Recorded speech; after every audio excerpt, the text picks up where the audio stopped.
بسم الله والصلاة والسلام على سيدنا مولانا محمد وعلى آله وصحبه أجمعين. ازيكم يا حبايبي؟ عاملين ايه؟ يا رب تكونوا بخير. عيد أضحى علينا وعليكم وعلى الأمة الإسلامية بخير. كل سنة وانتم طيبين. طبعا النهاردة أول يوم العيد، وكلنا متعودين اللي احنا بنقوم ونفطروا بالايه؟ بالكبدة.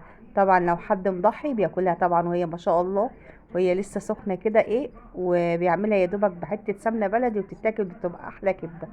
تمام. انا هنا معايا الكبده بتاعتي ما بتتغسلش. الكبده يا بنات ما بتتغسلش. الكبده يا دوبك انا بقطعها زي ما انتم شايفين شرايح، مش رفيعه ولا تخينه، شرايح محمله كده.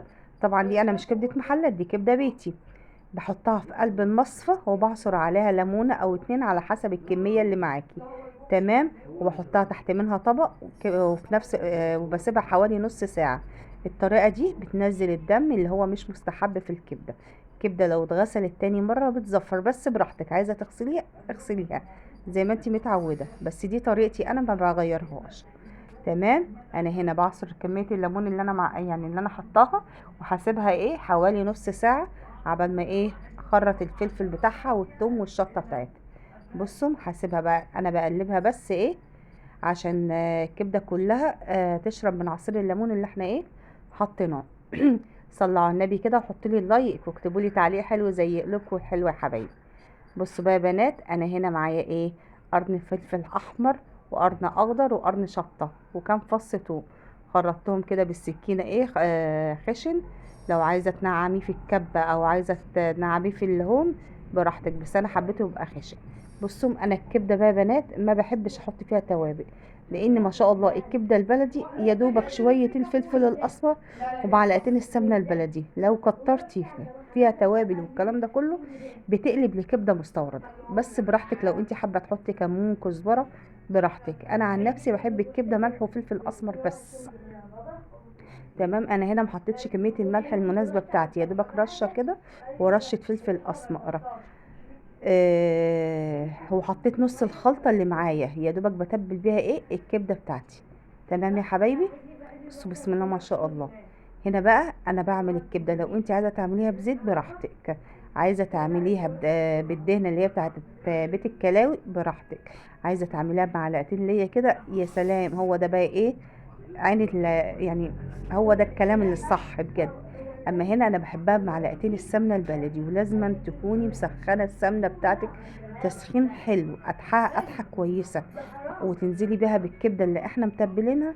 وتفردي بقى الكبده بتاعتك كده في قلب الصينيه، وما تجيش يمها بعد ما تفرديها، تسيبيها يا دوبك بس تاخد الصدمه بتاعتها، عشان انت لو قلبتي فيها هتنزل الميه بتاعتها وهتزفر منك. بصوا انا يا دوبك بفردها في قلب الصينيه ونزلتها على السمنه سخنه بتقدحها. زي ما انتوا شايفين كده.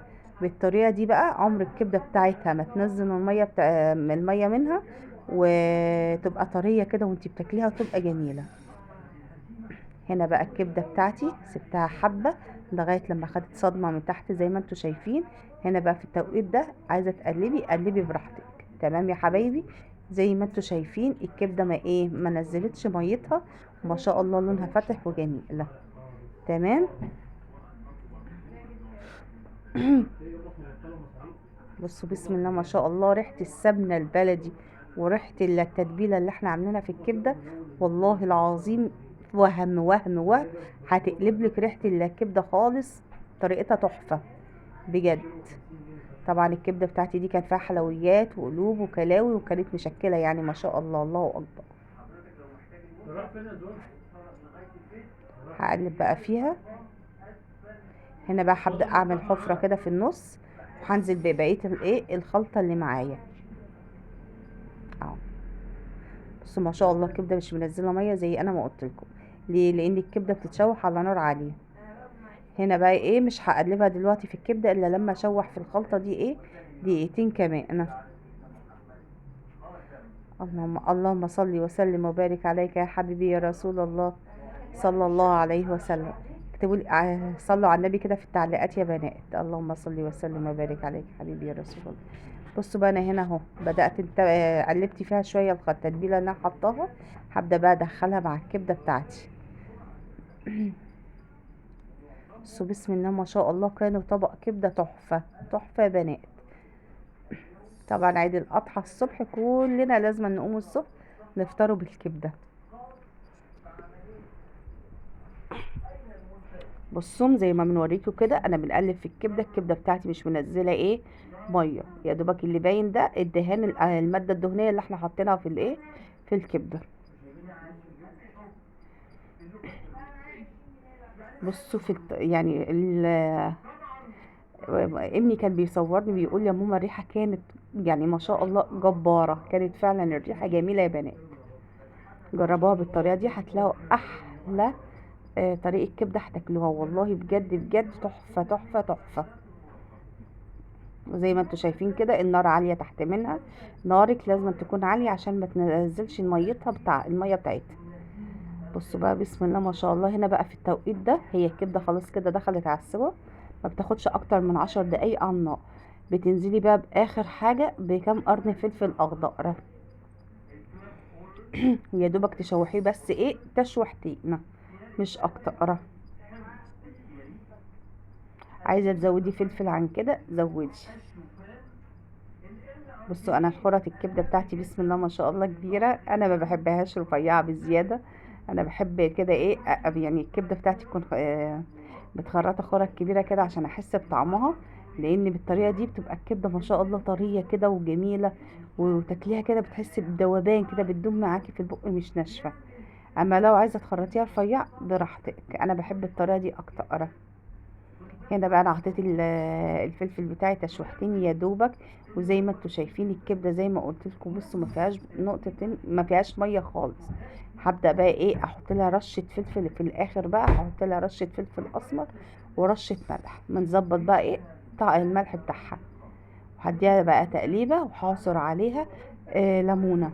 عايزه تحطي نقطه خل، انا مش بحب الخل صراحه في الكبده وفي الحاجات دي، بنحس ان هي لا بتغير طعمها.